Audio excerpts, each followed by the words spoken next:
بھی آ گئی اس کو۔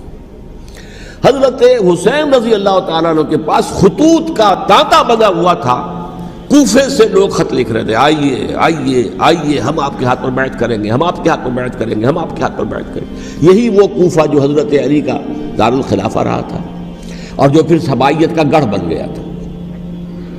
چنانچہ حضرت حسین نے حضرت مسلم بن عقیل کو بھیجا وہاں پر کہ میرے نمائندے کی حیثیت سے جا کر وہاں پر بیعت لو۔ 10-12 ہزار افراد نے بیعت کر لی، لیکن اس کے بعد یزید کی طرف سے گورنر بنا کے بھیجا گیا ابن زیاد کو۔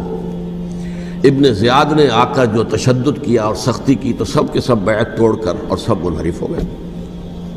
مخلصین تو وہ تھے نہیں، الکوفی لایوفی، کوفی جو ہے وہ تو کوئی وعدہ وفا کرنے والا ہوتا ہی نہیں، بیعت توڑ دی۔ فمن نقص فانما ينقص على نفسه، بیعت کے بعد بیعت توڑ دینا بہت بڑا گناہ ہے، توڑ دی۔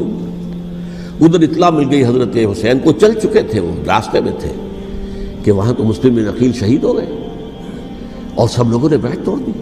اب واپس جانا چاہتے تھے، لیکن مسلم بن عقیل کے بیٹے جو ہے اڑ گئے۔ یہ عرب کی اپنی ایک جو ہے پرانی ان کی حمیت اور ان کا قبائلی نظام کہ اب ہم اپنے والد کے خون کا قصاص لیے بغیر نہیں جائیں گے۔ حضرت حسین رضی اللہ تعالیٰ عنہ کی مروت اور شرافت کہ یہ میرا ساتھ دینے کے لیے آئے تھے، اب میں ان کا ساتھ نہ دوں تو یہ تو شرافت اور مروت کے خلاف ہے۔ کہا اچھا چلو چلتے۔ وہاں جا کر بھی عین اپنے میدان کے اندر بھی حضرت حسین رضی اللہ تعالیٰ عنہ نے 3 چیزیں پیش کی ان کوفیوں کے لشکر کے خلاف۔ سب سے بڑا لشکر کے اندر سب سے بڑے تو کوفی تھے جنہوں نے بیعتیں کی ہوئی تھی حضرت حسین کے ساتھ۔ دیکھو مجھے جانے دو واپس حجاز کی طرف، یا مجھے سرحدوں پر بھیج دو تاکہ میں کافروں کے ساتھ جنگ کرتے ہوئے اپنی جان دے دوں، یا مجھے یزید کے پاس جانے دو، میں اپنا معاملہ اس سے طے کر لوں۔ لیکن کوفیوں کو یہ گوارا نہیں تھا۔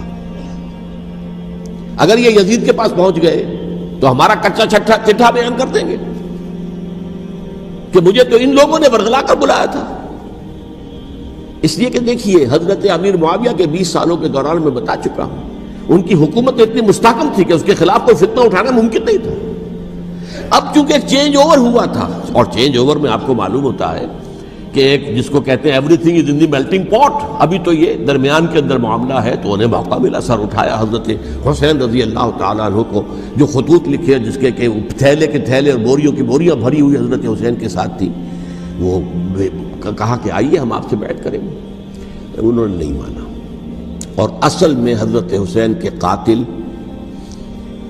وہ کوفی ہیں، وہ بزدل، وہ منافق جنہوں نے بیعت کر کے بیعت توڑی۔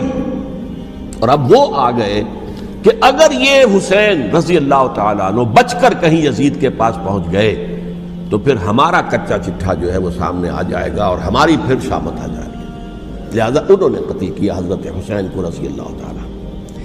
ایک بات جو علامہ ڈاکٹر قلب صادق نے فرمائی، اور مجھے میرے علم میں یہ بات پہلے نہیں تھی، وہ یہ کہ حضرت حسین کے قتل کا فتویٰ ایک بہت بڑے مفتی نے دیا تھا۔ یہ بات بھی ذرا سمجھ لیجیے، حضرت حسین رضی اللہ تعالیٰ عنہ کے قتل کا فتویٰ ایک بہت بڑے مفتی نے دیا تھا۔ کیوں دیا تھا؟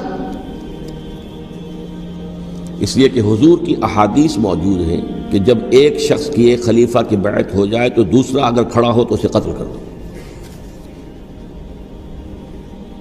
کھلی حدیث۔ اسی لیے ایک بہت بڑے مفسر بھی ہیں، فقیہ بھی ہیں، قاضی ابن العربی رحمۃ اللہ علیہ، ایک ابن عربی ہیں الف لام کے بغیر، ابن عربی، وہ بہت بڑے صوفی ہیں، فلسفی ہیں، اندلس کے ہیں۔ یہ قاضی ابن العربی ہیں جنہوں نے قرآن کی ایک تفسیر لکھی ہے اس اعتبار سے کہ صرف ان آیات کی تفسیر جن سے کہ فقہی احکام جو ہیں ان کا استنباط ہوتا ہے۔ یہ 2 تفسیریں اس طور سے لکھی گئی ہیں قرآن مجید کی، احکام القرآن ان کا نام ہے دونوں کا، جن میں سے ایک جو ہے قاضی ابن العربی کی ہے۔ ان کا ایک جملہ نقل ہوتا ہے، قتل الحسین بسیف جدہ، حسین قتل ہو گئے اپنے ہی نانا کی تلوار سے۔ وہ تلوار کیا تھی؟ جب کسی کی بیعت ہو چکی ہو پھر کوئی کھڑا ہو مدعی خلافت، قتل کر دو۔